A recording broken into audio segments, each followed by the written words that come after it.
Happy birthday, Sag. What's poppin'? Yeah, there's no screen. There's no visual right now. It's just, blank. So no worries. The reading is gonna be the same. It's just, I'm not set up yet. So um I'll get set up soon enough. But I figured this would be best anyway because this is an astrology reading, right? So this is about your monthly astrology reading for the month of December. So first of all and foremost, again, happy birthday, Sages. Peace and blessings and love and internet hugs to y'all. I hope that you are enjoying your solar return. Let me know in the comments what you got going on for your birthday. Let me know when your birthday is. And make sure you check out the birthday reading I did for you, all right? You know I love you. I had to show you some love, show you how much I appreciate you. So I did you solid, all right? I did a reading for you, so make sure you check that out. I will have it attached at the end of this video for you. All right, so just stick around. Now let's see what's going on. We got a lot of activity going on in December. A lot going on. All right. First of all, you got Mercury, Venus, and the Sun in your first house. All right. And let's just talk about that off the bat. That's opposing your seventh house. You have Mars in retrograde there in your Gemini house. All right. So when Mars is in retrograde, that's, the seventh house is your relationships, how you relate to people, whether it's in business, love, family, friendship, how you relate to people.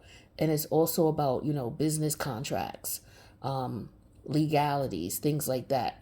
What's fair, doing things based on what's fair without emotion, right?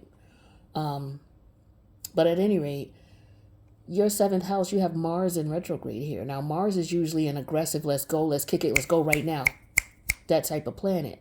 Snap, snap, snap. But when it's in retrograde, it's like, okay, it's taking a break. You know what I mean? So Mars is taking a break in your seventh house until January 12th. All right. So you may slowly start feeling the energies shift where you may just be getting more, active in your connections. Maybe you may not have been in a rush to connect with someone. Maybe you're feeling like, I don't want a relationship. I don't want to have sex with anybody. Or maybe it's the opposite. It's like, I want to connect with someone. I can't find anybody that, I could connect to. Maybe you feel like you outgrew some friends or some childhood friends, or an environment that, maybe you feel is like, okay, it's time to switch it up. All right. It could be in the different types of relationships you're in. Maybe you've outgrown some folk, or maybe you were fighting with someone and maybe, there's a possibility that you and someone may reconnect. But this is the energy I'm getting when you have Mars in your seventh house in retrograde, right? And in Gemini, that represents like your thoughts, your ideas, your lifestyle choices. So some of you may be feeling like, okay, I don't want to hang around them anymore because, I was living a fast life with them. Mars is a fast energy and it's warlike, right?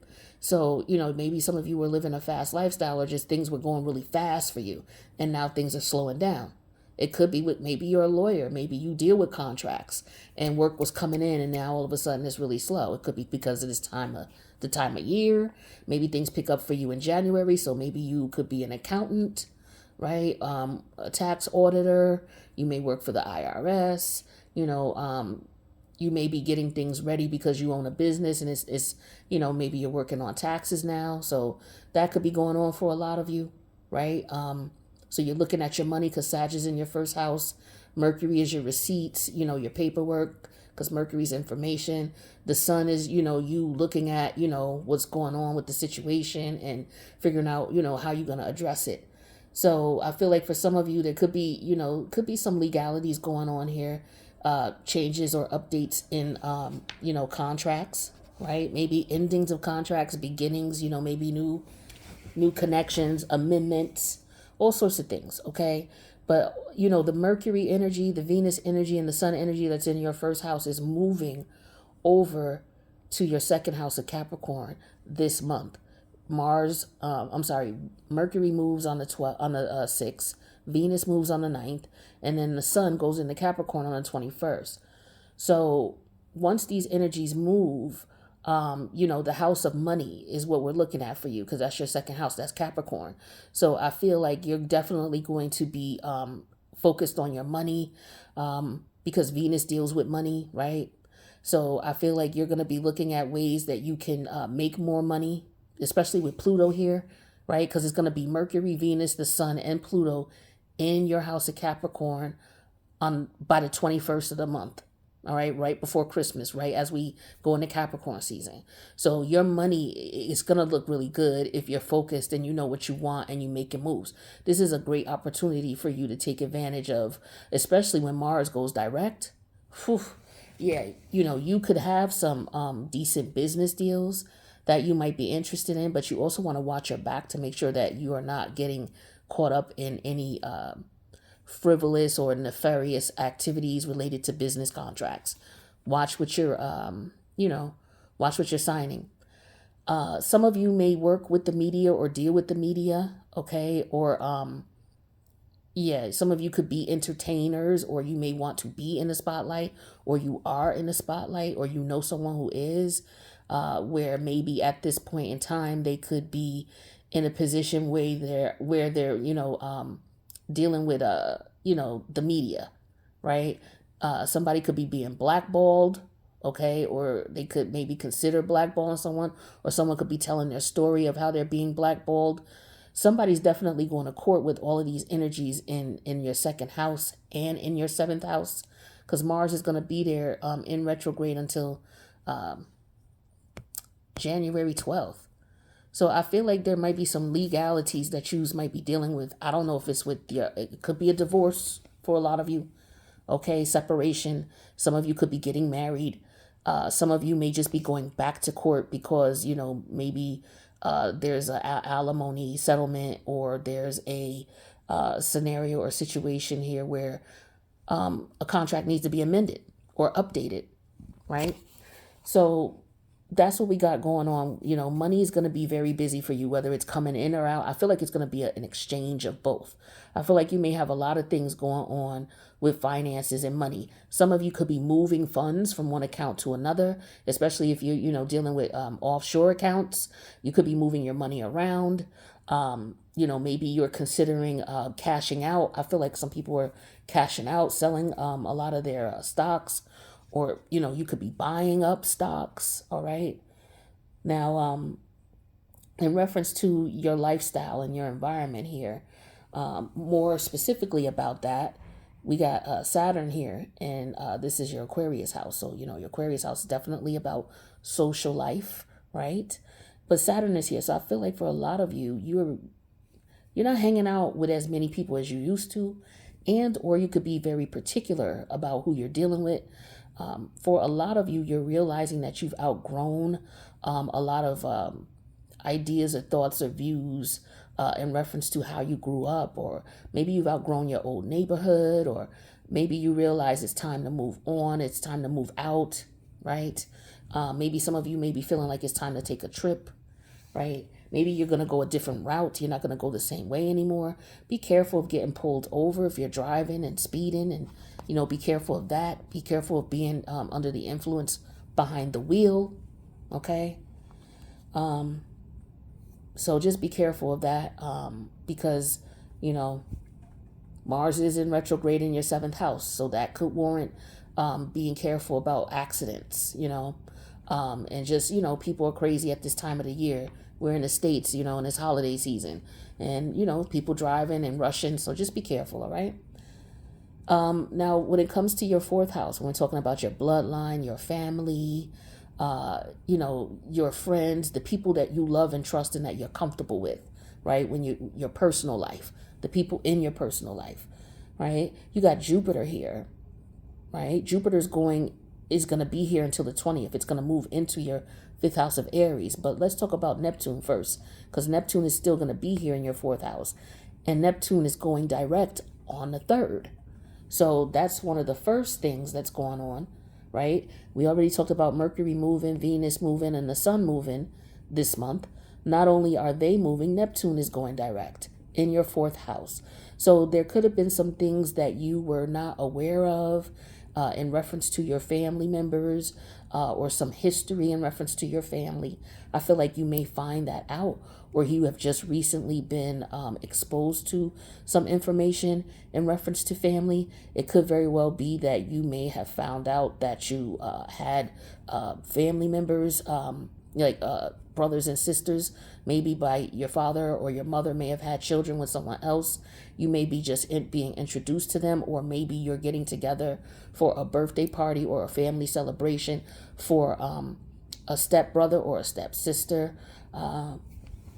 It could be that. It could be that somebody is getting pregnant.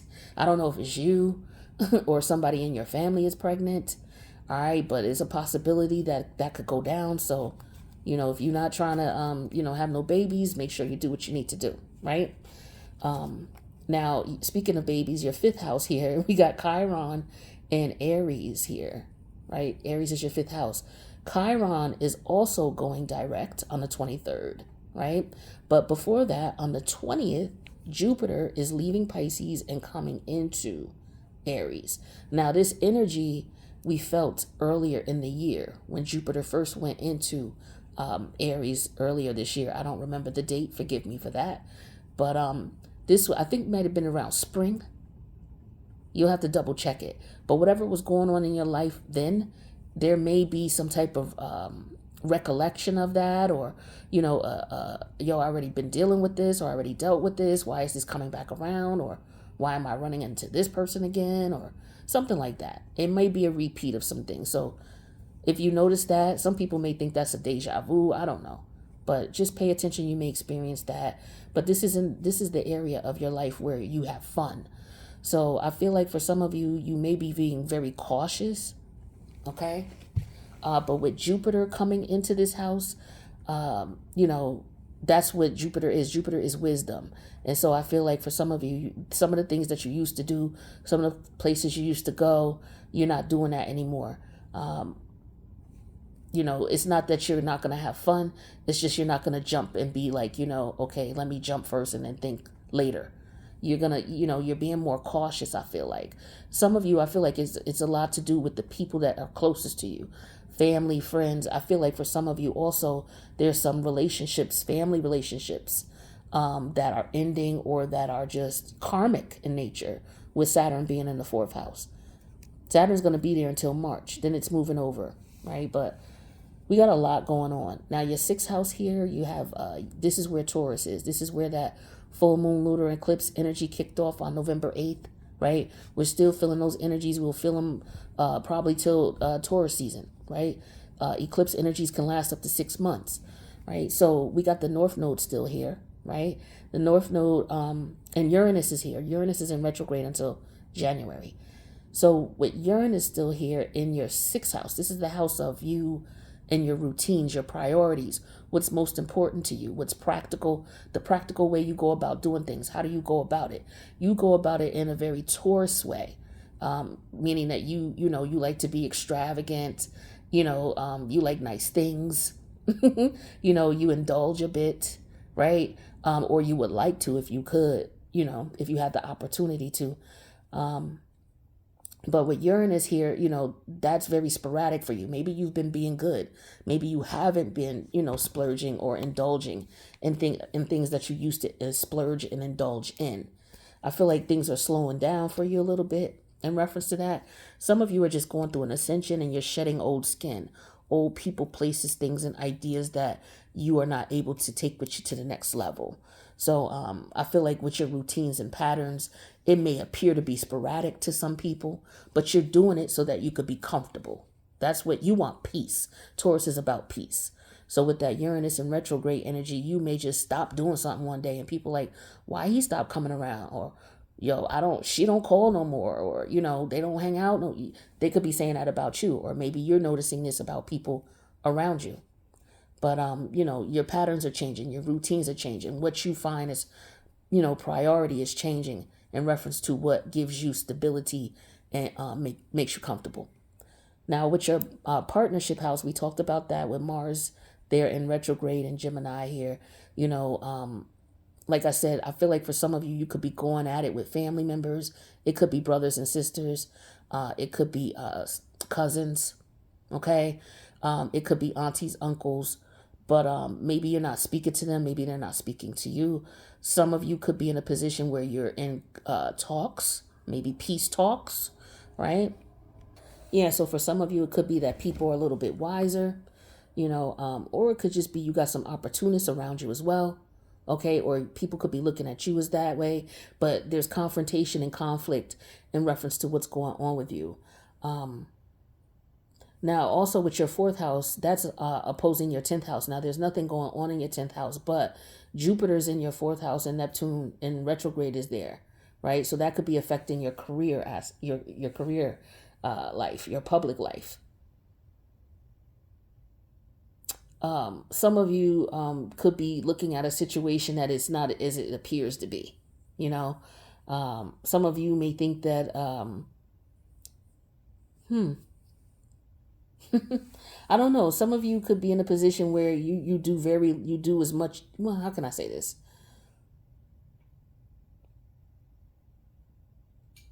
I feel like some of you may realize that you could be undervalued at your job, or if you're somebody who's BSing around at the job, people see that. So whatever way it is, there's somebody who's BSing around. They're not doing what they're supposed to be doing, and it's being revealed. It's being seen. So I don't know what's up with that, but I had to put that out there for you. Yeah, that could be the case. So you may want to check that out. Some of you, it could be somebody that you're working with, somebody you may have a contract with. You see this person is not holding up their end of the bargain. Like I said, some of you could be going to court, right? It could have something to do with the business relationships and the business partnerships and the contracts you have. Somebody is not holding up their end of the bargain, and you could be taking them to court, or they may feel that way about you. All right. Now, two more things, and then we'll wrap this up. Now, we got a full moon in Gemini, which is your opposite polarity. That's where Mars is. So there could be something coming to a head around the 7th. Okay. Or it could be, up until the end of the month. It could be something that already started with that full moon lunar eclipse in Taurus. Okay. It could very well be, or it could be something totally different. It could be, taking something to the next level. All right. But with the full moon there in Gemini, you just want to be alert. And with Mars there in retrograde, just be alert around you. Be careful what you're saying. Be careful about gossip. Okay. Be careful about getting caught up in some he said, she said. For some of you, it could be if you done gossiped and exposed something, somebody could be coming back to you saying, hey, you said this or you said that. So be careful what you're saying. Also, the same thing with contracts. Maybe you may realize that somebody is trying to take advantage of you in an existing contract. And so now you're going to do something about it, right? Or they may feel that way about you. We also got the new moon in Capricorn. So all of these planets that we got going on in Capricorn by the end of the month, like I said, it was Venus on the 6th going into the Capricorn. Mercury's going in on the 6th. Venus is going in on the 9th. The sun's going in on the 21st. Pluto already there. Then you're going to have the new moon in Capricorn. All this is going to be going on between the 6th of the month and the 30th of the month. Very strong energy in your second house of money. Now, the sun is there. Mercury is there. So this could be something that's comes out in the tabloids. So pay attention to what's going on in reference to contracts that your favorite celebrities could be involved in. And that could be being revealed. But some of you could be dealing with that as well. All right. So I feel like a lot of legalities and a lot of money moving going on. So that's what I got for you guys. If you need a personal, reach out. I love you guys. Happy birthday to you. And I'll see you in the next reading.